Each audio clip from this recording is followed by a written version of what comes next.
السلام علیکم ورحمۃ اللہ وبرکاتہ۔ بہت ساری ہماری اسٹوڈنٹس کا، بہنوں کا کال آتا ہے کہ رشتے نہیں ہو رہے ہیں اور اچھا رشتہ نہیں مل رہا ہے، عمر گزرتی چلی جا رہی ہے۔ بہت ساری وجہ وہ اپنے رشتے نہ ہونے کی بیان کرتی ہیں، اور کبھی کبھی جو ہے نا وجہ ایسی ہوتی ہے کہ عقل حیران ہو جاتی ہے کہ اوف ایسا بھی ہو رہا ہے۔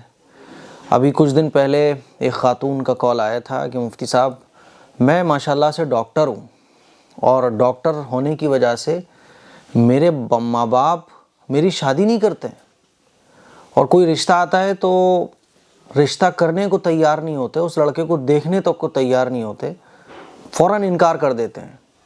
اور لڑکے والے اگر آ بھی جاتے ہیں تو پھر وہ لڑکے والوں کے یہاں نہیں جاتے، ان کا رشتہ کرنے کا، شادی کرنے کا ارادہ ہی نہیں لگتا دور دور تک، وہ چاہتے ہی نہیں ہیں کہ میری شادی ہو۔ اب آپ سوچ سکتے ہیں کہ ایسا بھی ہو رہا ہے، بالکل ہو رہا ہے۔ تو وہ پوچھنا یہ چاہ رہی تھی کہ مفتی صاحب اب میں کیا کروں ایسی سچویشن میں تو شادی کرنا چاہتی ہوں، گناہوں سے بچ کر زندگی گزارنا چاہتی ہوں، لیکن میرے ساتھ ایسی صورتحال ہے۔ کافی دنوں پہلے ایک خاتون کا امریکہ سے کال آیا تھا، اور انہوں نے بتایا تھا کہ میرے والد صاحب جو ہے نا میرا رشتہ کرنا چاہتے تھے، لیکن میرے لائق کوئی لڑکا نہیں مل پا رہا تھا۔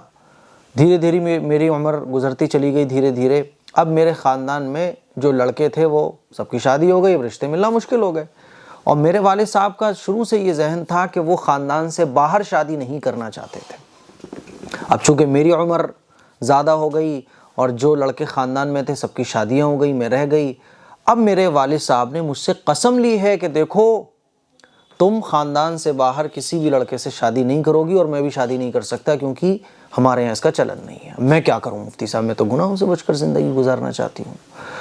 ابھی 3-4 دن پہلے ایک خاتون کا کال آیا کہ مفتی صاحب کیا بتائیں، بیٹی کے لیے رشتہ نہیں مل پا رہا ہے، عمر زیادہ ہوتی چلی جا رہی ہے اور رشتے کو ہم تلاش کر رہے ہیں لیکن اچھا لڑکا نہیں مل پا رہا ہے۔ ایسے بہت سارے مسائل آج ہمارے سامنے ہیں۔ میری عزیز بہنوں، ایک بات ہمیشہ میری یاد رکھو، زندگی جو ہے نا کچھ چیزوں کو اگنور کر کے گزاری جاتی ہے۔ آپ اور ہم یہ سوچیں کہ ہم جیسا رشتہ چاہتے ہیں ویسا رشتہ ہمیں مل جائے، تو ایسا تو کبھی نہیں مل سکے گا آپ کو، کیونکہ ہر انسان یہ چاہتا ہے کہ سامنے والے سے جو میں امیدیں رکھ رہا ہوں، مان لیجیے کوئی آدمی لکھپتی ہے، کوئی خاتون جو ہے نا لکھپتی ہے، تو اب وہ یہ چاہتی ہے کہ لکھپتی لڑکا ہی اس کو ملے، جو کوالٹیز اس کے اندر ہوتی ہیں وہ یہ چاہتی ہے کہ وہی کوالٹیز جس لڑکے سے میں شادی کرنا چاہتی ہوں وہ اس کے اندر بھی ہوں۔ اب آپ مجھے ذرا یہ بتاؤ کہ جو لڑکا آپ ہی کے لیول کا ہوگا پھر وہ اپنے لیول کی لڑکی سے شادی کیوں کرے گا؟ اس کی ڈیزائرز اور اونچی ہوتی ہیں۔ ہر آدمی کی ڈیزائرز جو ہے نا جتنا وہ ہے اس سے اوپر کی وہ ڈیزائر رکھتا ہے، تو ظاہر ہے جو اوپر والا ہے وہ اس سے اوپر کی ڈیزائر رکھے گا، اس کی اپنی اونچی اونچی خواہشیں ہوں گی۔ ایک سب سے بڑی وجہ یہ ہے کہ ہم اور آپ اپنی چاہتوں کو پورا کرنے کے لیے، اپنی خواہشوں کو پورا کرنے کے لیے، اپنی زندگی کو جنت بنانے کے لیے بس رشتے تلاش کرتے رہتے ہیں، اگنور کرتے چلے جاتے ہیں، اور اسی طرح سے ہماری کئی سالیں گزر جاتی ہیں۔ مان لیجیے کوئی ڈاکٹر ہے، اب وہ ڈاکٹر ہی لڑکا چاہ رہی ہے، جو لڑکا ڈاکٹر ہے تو وہ نارمل ڈاکٹر سے شادی کیوں کرے گا، وہ اور ہائی لیول کی لڑکی چاہ رہا ہے۔ اس کی وجہ سے کیا ہوتا ہے کہ رشتے نہیں ہو پاتے ہیں زیادہ تر۔ اب وہ جو خاتون کا کال آیا تھا وہ اپنی بچی کے بارے میں بتا رہی تھی کہ رشتہ نہیں مل پا رہا ہے، تو میں نے کہا رشتہ کیوں نہیں مل پا رہا ہے؟ کہہ رہے جیسا ہم چاہ رہے ہیں ویسا رشتہ نہیں مل پا رہا ہے۔ تو بھائی جیسا آپ چاہو گے ویسا رشتہ تو نہیں مل سکتا، کچھ خوبیاں بھی ہوں گی، کچھ خامیاں بھی ہوں گی۔ آپ یہ چاہو کہ خامیاں نہ ہوں، بس خوبیاں ہی خوبیاں ہوں، اور جیسا آپ چاہ رہی ہو ویسا آپ کو رشتہ ملے، تو پھر سامنے والا جس لڑکے کو آپ تلاش کر رہی ہو وہ لڑکا ملا بھی ہے تو پھر وہ اپنے سے اوپر چاہ رہا ہے نا، وہ تو آپ سے بھی اوپر والے کو چاہ رہا ہوتا ہے۔ ہر آدمی اپنے سے اوپر والے کو چاہتا ہے، جس کی وجہ سے کیا ہوتا ہے سالوں گزرنے کے بعد بھی رشتے نہیں ہو پاتے۔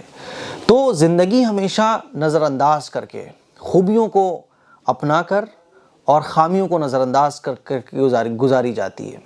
خوبیاں ہی خوبیاں آپ کو مل جائے اور جیسا آپ چاہتی ہو ویسا ہی مل جائے، ایسا پاسبل نہیں ہے، ممکن نہیں ہے۔ اسی لیے زندگی ہے، اس کو گزار لو، ایڈجسٹ کر کے زندگی گزاری جاتی ہے۔ جو نعمتیں مل جائیں اس پر قرآن مجید نے ہمیں تعلیم دی کہ شکر کرو، اور جو نعمتیں نہ ملیں اس پہ صبر کرو۔ اب مان لیجئے 40 سال کی آپ کی عمر ہو گئی، تو 25 سال کی جب آپ کی عمر تھی اس وقت جو آپ کو لڑکا مل رہا تھا، جو خوبیوں والا لڑکا آپ کو مل رہا تھا، اس وقت آپ کو وہ سمجھ نہیں آ رہا تھا۔ 40 سال کی آپ کی عمر ہو گئی، کیا اب آپ کو وہ 25 سال میں جو رشتے مل رہے تھے کہ وہ 40 سال میں وہ رشتے ملیں گے؟ آپ کو نہیں ملیں گے۔ کسی لڑکے کی عمر 25 سال تھی، 30 سال تھی، اب وہ 45 سال کا ہو گیا، تو 30 سال کی عمر میں جو اس کو رشتے مل رہے تھے، کیا 45 سال کی عمر میں وہی والے رشتے مل جائیں گے؟ نہیں ملیں گے۔ تو ہم یہ چاہتے ہیں خوبیاں خوبیاں خوبیاں اور بہت پرفیکٹ رشتہ جس کی تلاش کرتے کرتے کرتے کرتے جو ہمیں پرفیکٹ مل بھی رہا ہوتا ہے نا، پھر سال گزرنے کے بعد، دن گزرنے کے بعد ہم نیچے آ جاتے ہیں اور پھر افسوس کرتے ہیں کہ کاش اس وقت ہم نے اس رشتے کو ایکسیپٹ کر لیا ہوتا، کاش کہ اس وقت ہم نے وہ رشتہ ہاتھ سے نہ جانے دیا ہوتا۔ تو وہ کاش کا موقع مت آنے دو۔ جو اچھا مل رہا ہے، ٹھیک ٹھاک مل رہا ہے، کچھ خامیاں ہیں نظر انداز کر دو، جو خوبیاں ہیں، خوبیاں ایسی ہیں جو خامیوں کو ڈھانپ لیتی ہیں، خامیاں اتنی زیادہ آپ کی لائف کو متاثر نہیں کریں گی، جانے دو۔ چھوٹی چھوٹی چیزوں کو اگنور کر کے زندگی گزاری جاتی ہے۔ اور اللہ تعالیٰ سے دعا کرو، ربنا حب لنا من ازواجنا وذریاتنا قرۃ اعین وجعلنا للمتقین اماما۔ یہ قرآن مجید کی ایک آیت ہے۔ اس دعا کو اپنی نمازوں میں، اس دعا کو اپنی نمازوں کے بعد جو دعا آپ لوگ مانگتی ہو اس میں پڑھو، اللہ سے اچھے رشتے کی دعا مانگو۔ اور جو اچھا رشتہ مل جائے تو ضروری نہیں ہے کہ وہ پیسے میں بہت زیادہ ہو۔ اللہ کے نبی صلی اللہ علیہ وسلم کی تعلیمات یہ ہیں کہ دینداری کی بنیاد پر شادی کرو، سامنے والے کے اخلاق بہت اچھے ہیں، عادتیں بہت اچھی ہیں، وہ آپ کی فکر کر سکتا ہے، وہ آپ کی کیئر کر سکتا ہے، اس کے اندر تمیز ہے، تہذیب ہے، فوراً رشتہ کر لو۔ پیسہ، مال و دولت، عیش و آرام یہ تو آنی جانی چیز ہے، آج ہے کل ختم ہو جائے گی، آج نہیں ہے تو کل آ بھی جائے گی۔ اصل جو زندگی ہے وہ آخرت کی زندگی ہے۔ تو زندگی ایڈجسٹ کر کے گزاری جاتی ہے، نظر انداز کر کے گزاری جاتی ہے، صبر اور شکر کے ساتھ گزاری جاتی ہے۔ ہاں، اور ایسے والدین جو جان بوجھ کر اپنی بچیوں کی شادی نہیں کرتے، تو یاد رکھو اگر بچیوں نے کچھ گناہ کر لیا تو پھر والدین بھی اس گناہ میں شامل ہوں گے، کیونکہ آپ نے اپنی بچیوں کی شادی دیر میں کی، آپ نے اپنی بچیوں پر ظلم کیا، وقت پر ان کی شادی نہیں کی، آپ رشتوں کو ٹھکراتے رہے۔ اب جو بھی وجہ ہو، آپ کی لاپرواہی سمجھ لو یا آپ کی حد سے زیادہ کیئر سمجھ لو، لیکن اگر خدا نہ خواستہ وہ آپ کی لڑکی کسی گناہ میں مبتلا ہو جاتی ہے، تو جس طرح سے وہ لڑکی گناہ کرنے والی گناہ کر کے گناہ میں داخل ہو گئی، گنہگار ہو گئی، اسی طرح سے والدین بھی گناہ میں داخل کہلائیں گے، کیونکہ وہ جو گناہ کر رہی ہے اس کا سبب یہ والدین ہیں، جنہوں نے اس کی وقت پر شادی نہیں کی، جنہوں نے اس کا وقت پر رشتہ نہیں کیا۔ جیسے کہ وہ خاتون نے پوچھا تھا کہ باپ شادی نہیں کرتے، رشتے منع کرتے رہتے ہیں، تو اگر خدا نہ خواستہ وہ کوئی گناہ کر لیتی ہے تو بالکل اسی طرح جیسے گناہ کرنے والا گنہگار ہوتا ہے، اسی طرح سے اس گناہ کرنے میں جو ریزنز بنتے ہیں ماں باپ کا رشتہ نہ کرنا، وہ بھی اس میں بالکل ایسے ہی شامل ہو جاتے ہیں۔ تو میرے عزیز بہنوں، اللہ سے دعا کرو، اور والدین سے بھی درخواست کرنا چاہتا ہوں اپنے بچوں کی شادی جلدی کرو۔ پرفیکٹ کچھ نہیں ہوتا، کچھ چیزیں نظر انداز کر کے پرفیکٹ بنائی جاتی ہیں۔ اس کلپ کو شیئر کریں، دوسروں تک پہنچائیں۔ السلام علیکم ورحمۃ اللہ وبرکاتہ۔